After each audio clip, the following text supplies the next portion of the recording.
My pleasure. Something like this.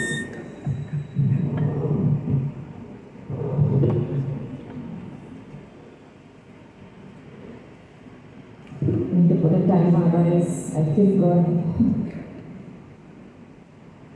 How are you doing? How are you doing today? Good, amazing. It's such a joy to be here, and I'm very nervous to speak up to such amazing speakers. I don't know. I'm asking God. The only reason I can be here is because it's God's doing, right? It's not my doing or my parents' doing. To tell you a bit of my story, I think we had speakers today, others will say from a Hindu background, Auntie from a Muslim background, I think Navin from Catholic background, I will say coming from a Protestant background. So a nice range over here. My parents are the most amazing, firm believers that I know till now, and they raised me very well in the scriptures. I knew the gospel. We had a lovely church, all of those things. Is the sound okay? Okay. It's a bit strange here. I'll just get used to it. So, I have the backing, but even as a small girl, I think a lot about everything. Why is the sky blue? Why the trees like this? Why animals like everything? And God was a bit too big and too far for me to consider seriously. All I knew about God was it was not personal. I've been asked to speak to you today about the thoughts of God, as I said, and I was not able to believe that this God who made these beautiful stars, one of my favorite things to do is look at the stars in the night and just see how beautiful and how amazing that God made these stars. It was very difficult for me to believe that the same God who made that thinks of me. To take you to how I used to be there, I was a terrified introvert, not exaggerating a bit. I would always be like, if this is my mom, let's just say this mic stand is my mom, I'll be behind the whole time. Like, I cannot talk to anybody. If anyone looked at me, I would just run. I could not speak, so I would bury myself in storybooks. I remember one day I was reading a storybook and I looked up and my entire class is not there.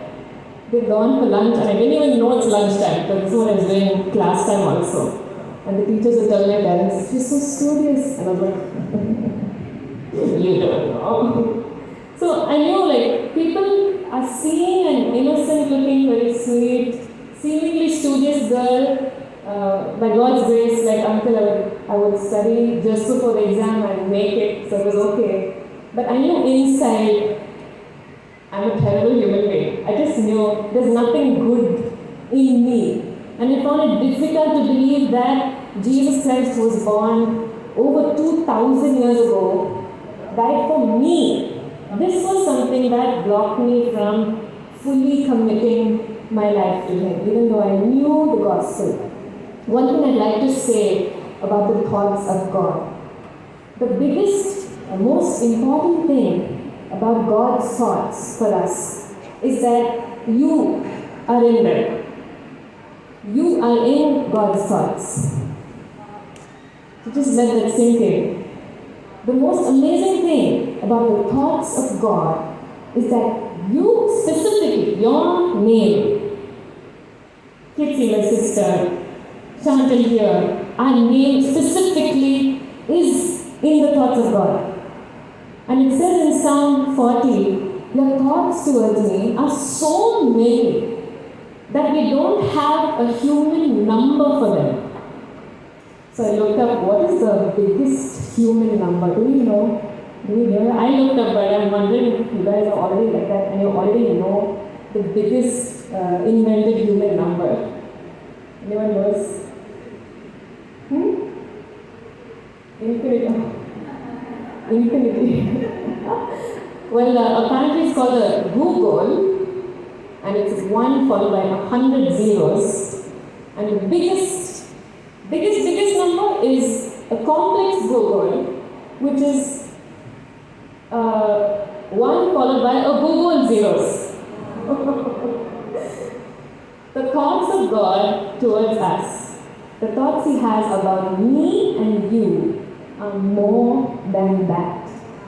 More than 1 followed by 100 zeros. Now, why this is important is because as human beings, I like when I know someone is thinking of me. It's precious because we can be thinking of anything else. Our thoughts determine where our love is. So, what I love can be determined by what I think about the most, what I prioritize the most in my mind. Because it starts here, then it becomes as a word, the words become actions. So, we Christians like to look at the actions first, but I think it's more efficient to go from the thoughts, because that will shape everything else. So to know that a person is thinking of me makes me feel very special. Just think you're someone you love the most in the world. If you knew that when nobody was forcing them, there was no need, but they're thinking of you. Value, importance. So to think that God thinks of me, this is something I've been obsessed with. Even more after being saved. So I'm glad you gave me this topic, perfect topic.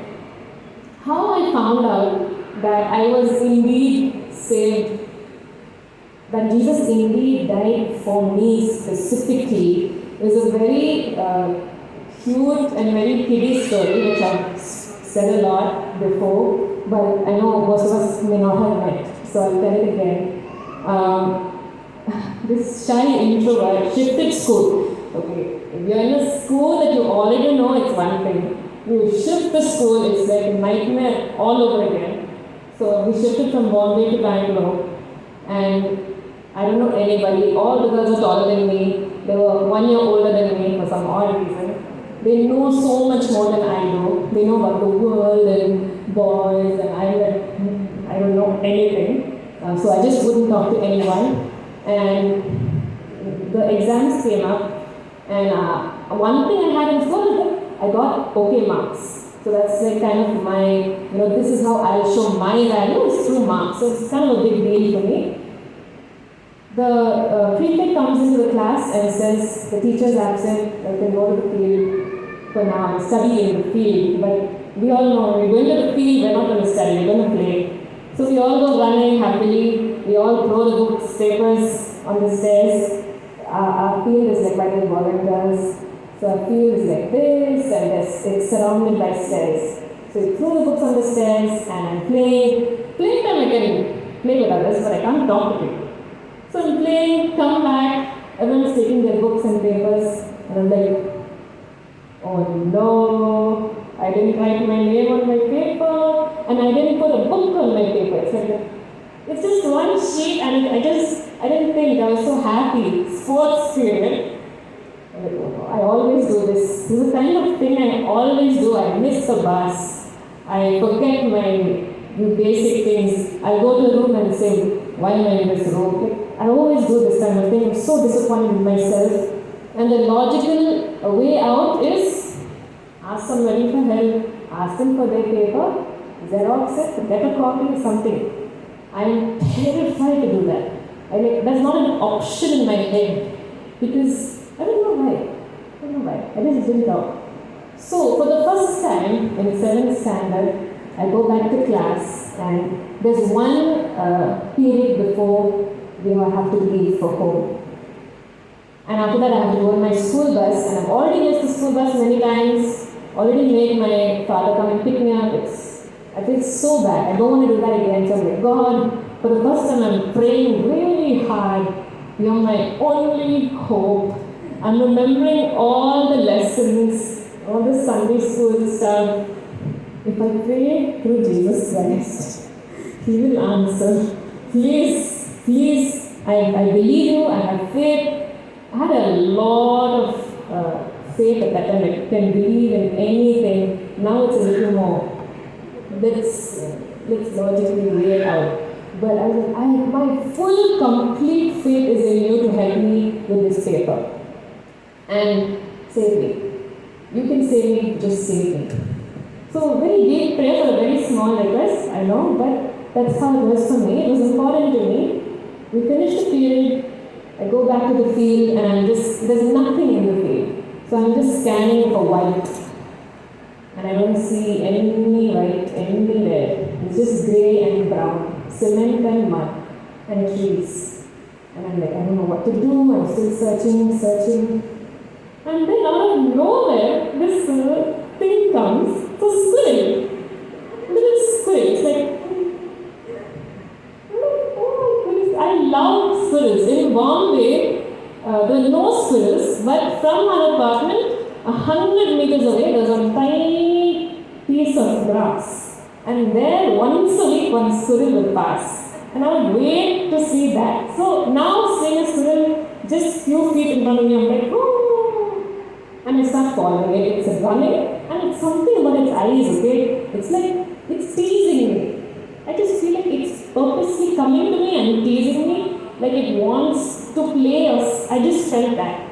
So I start running behind it, and the squirrel is going behind the wall, and I'm going behind the wall, and it's like waiting till I come. As soon as I come, it'll run behind another tree, and this happens throughout the campus. And I'm like, oh my goodness, I'm in 7th standard running behind a squirrel. It's okay, whatever. This is a squirrel. I may not get this chance again. I'm just running. And I'm feeling more and more that this is strange. I feel like we're friends. Now remember, I'm not able to connect with human beings as friends. So for me to feel like that with this creature is like another level. Okay? So I'm thinking, oh my goodness, I think something amazing is happening. And I don't expect that the squirrel will just run up the tree suddenly. Like, oh, reality has hit. It was just a squirrel after all. So I'm turning to go back to the field, and as I'm turning, at the bottom of the tree where the squirrel ran, is a paper. No. You wouldn't.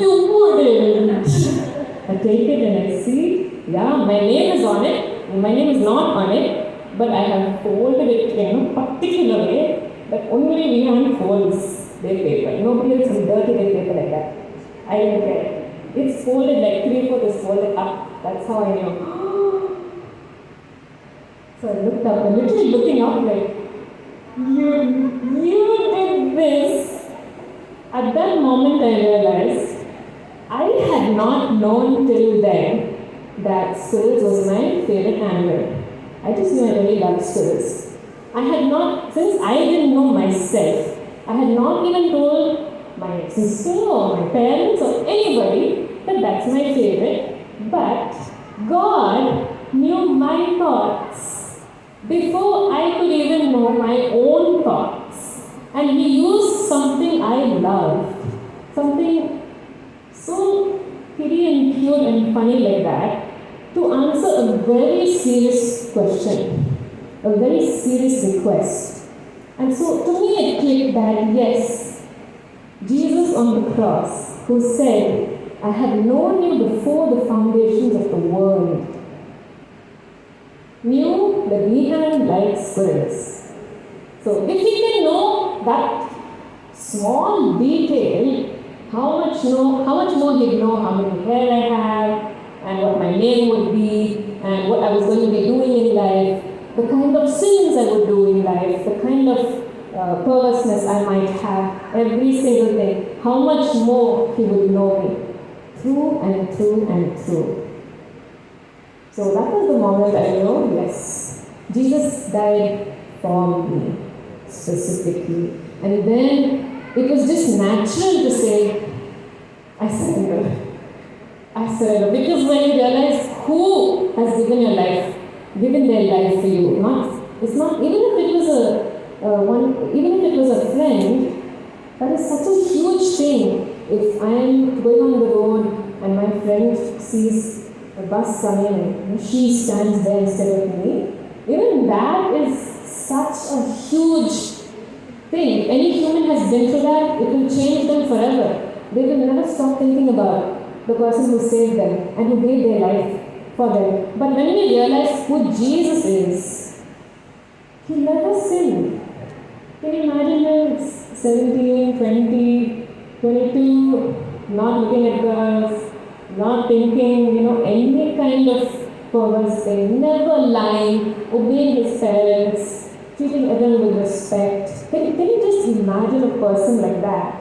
And for such a person to die for me, I have to surrender. I had to surrender. Now it's not easy. I'm talking about a time when I was 11. When I came to age 15, I started thinking about, but is he the only way? I know he's real. I know God is real. The moment I spoke to God in the sky, I somehow knew it's Jesus also. I somehow knew that they're one and the same, even not just knowledge-wise, because the church said that, but I knew it in my spirit. It's Jesus and it's God. But I started thinking, I have Hindu classmates, I have Muslim classmates, they're also religious, they also believe, they also have faith. How do I know that this is the only way? That was another whole journey where God led me to fast and pray and not hunger strike and genuinely seek the truth. One thing he told me in that time is, I was trying to fast by my own self, and even though I look very thin, I had never fasted in my life.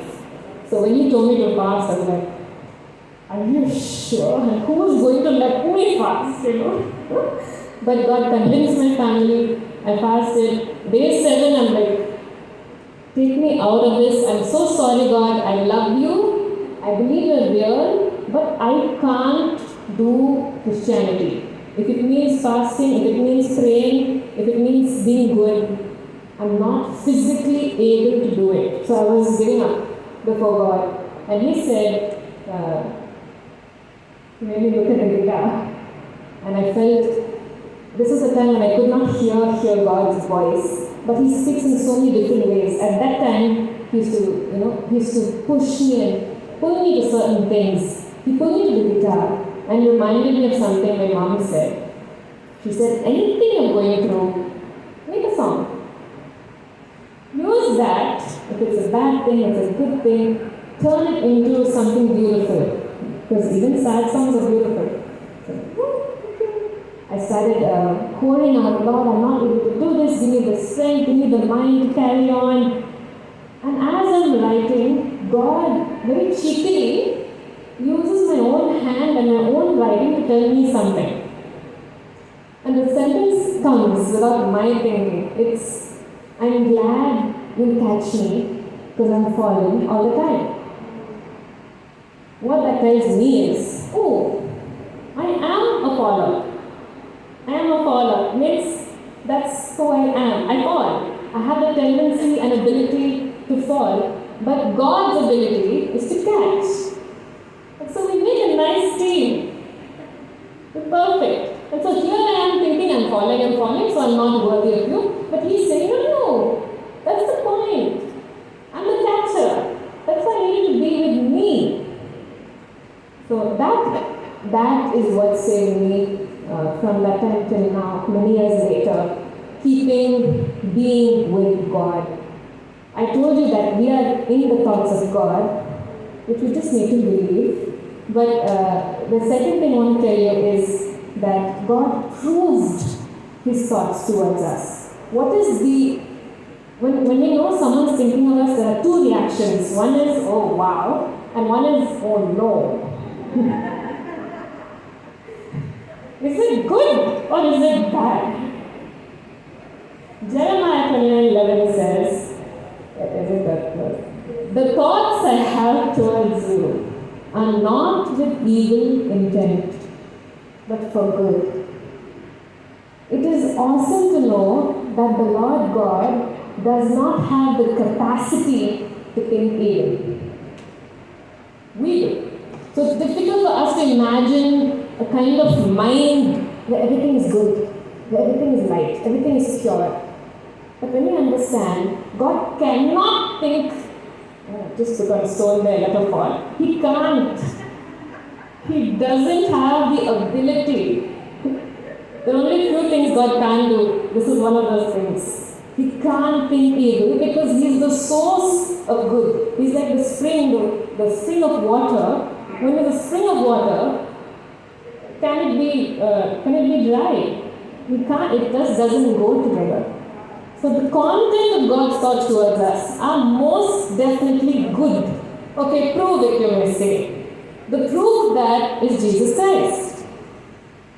Jesus said, it's not Jesus' goodness that He died for us.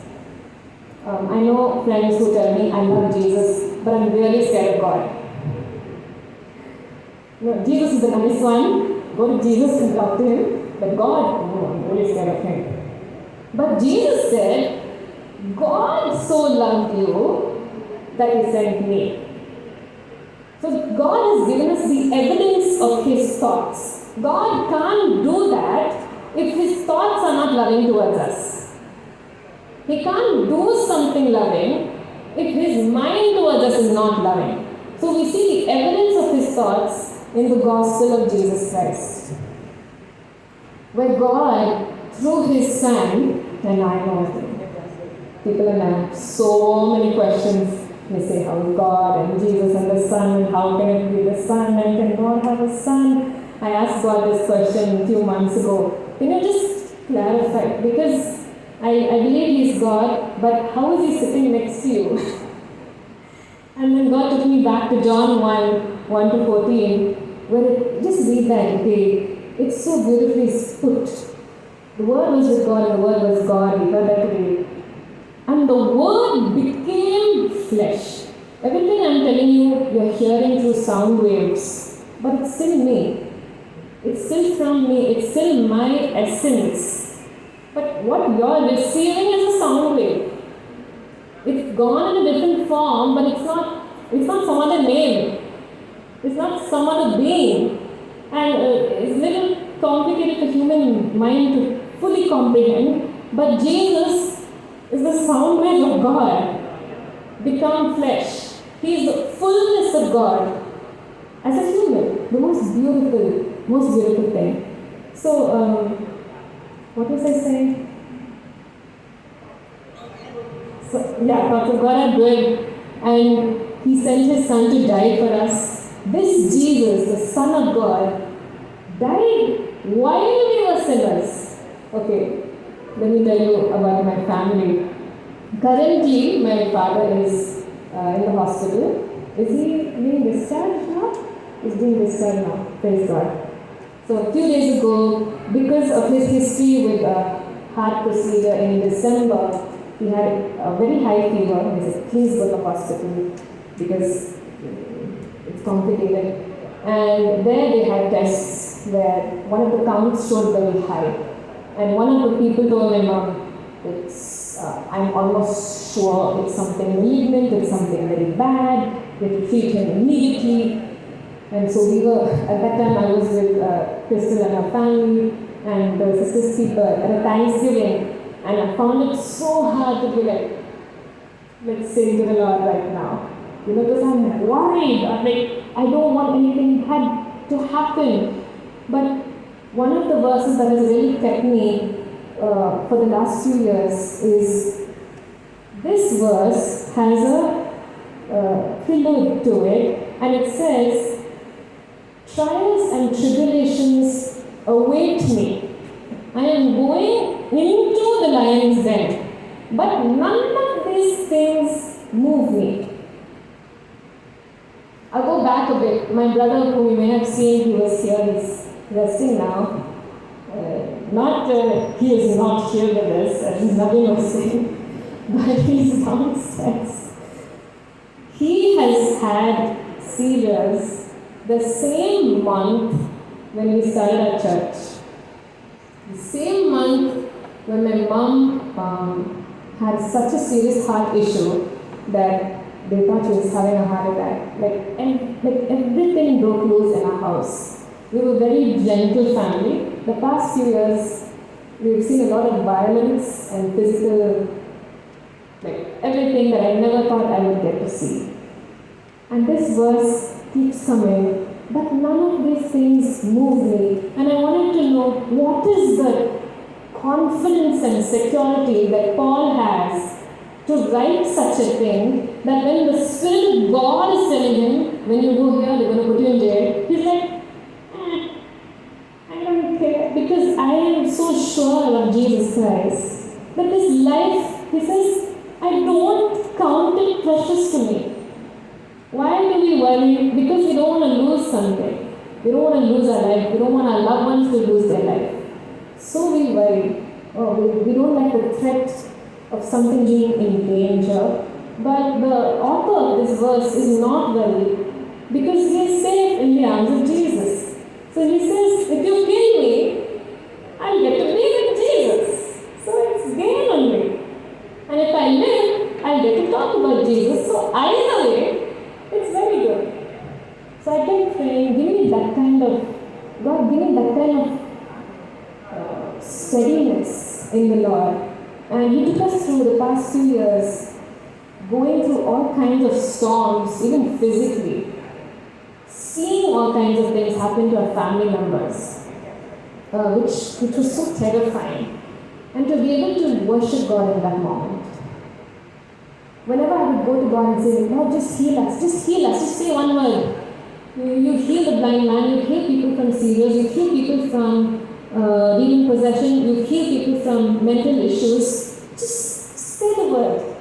Let our neighbors stop hearing screams and let them see that yes, they serve Jesus and Jesus healed them and that's why it's fine. Let that happen. And you know what God would say? Just worship me. Just worship me. I feel like it's insulting to my family when being hit or something. I feel like it's an insult at that moment to worship God.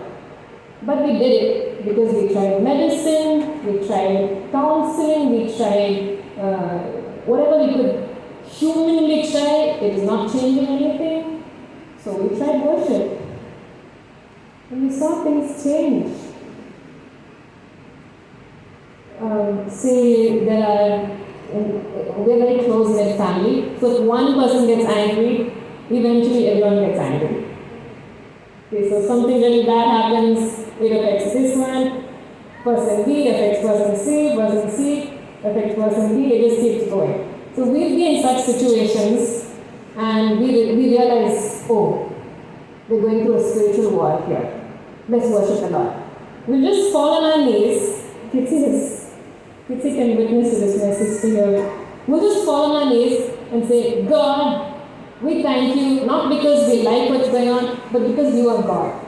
We just thank you. And we praise you. And we worship you. And we saw mental disorders shift. And words stop. We saw the work of Satan just crumble, fall to the ground, and leave the house. I can't explain the kind of situations we've been going through because I don't know also what exactly happened. I can't explain it in human words. But we saw things change much quicker than if we try to fight, if we try to defend, if we try to figure it out by ourselves. And so we worship God.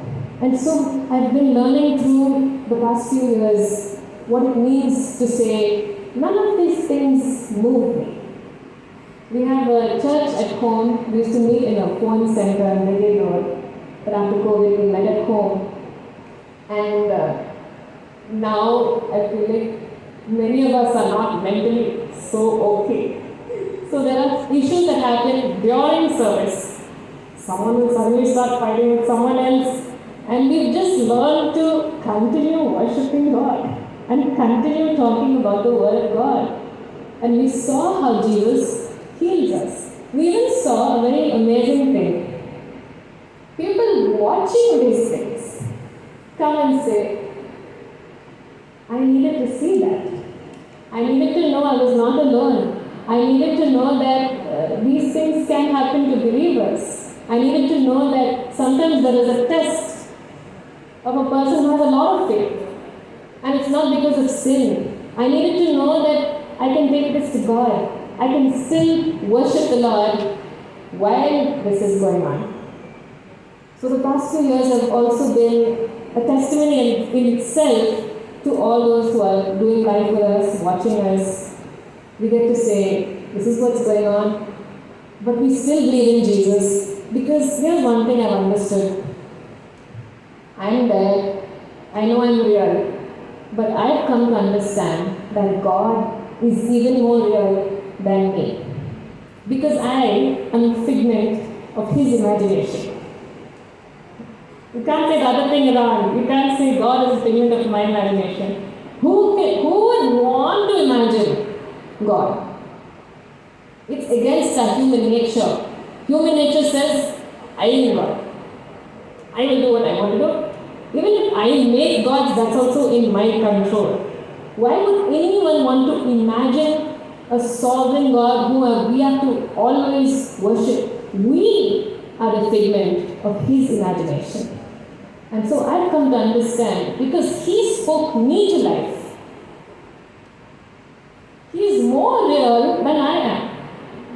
If you have to say, if you have to think of it that way. He is even more real than I am.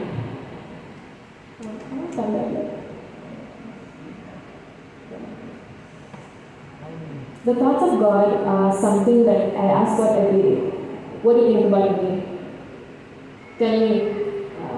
I have found that even coming here and speaking, before speaking with God, please help me. And after speaking, before I ask anyone, how is it? I'll ask God, how is it? And He's come to make me realize that it is to do with the work of God. I shouldn't be asking that question, because He was doing the work. So it's like, God, how did you do your work? I want to encourage us today that whatever we go through in our day, God is thinking about you. God is wondering about you, and He is waiting for you to do that with Him. Whether it's work, or studies, or your relationships, or your family matters, He's watching every single thing. Another question I had when I was small is, how can you think of 7-8 billion people at the same time in such detail? But I had a question thinking of my human brain, which can only think thought 1, then thought 2, then thought 3. God's brain is not like that. I know that because I'm a creator in some ways. I can create songs, I can create art, and none of what I create is anything like me except that it expresses a bit about me, tiny percent. My song doesn't have a mind.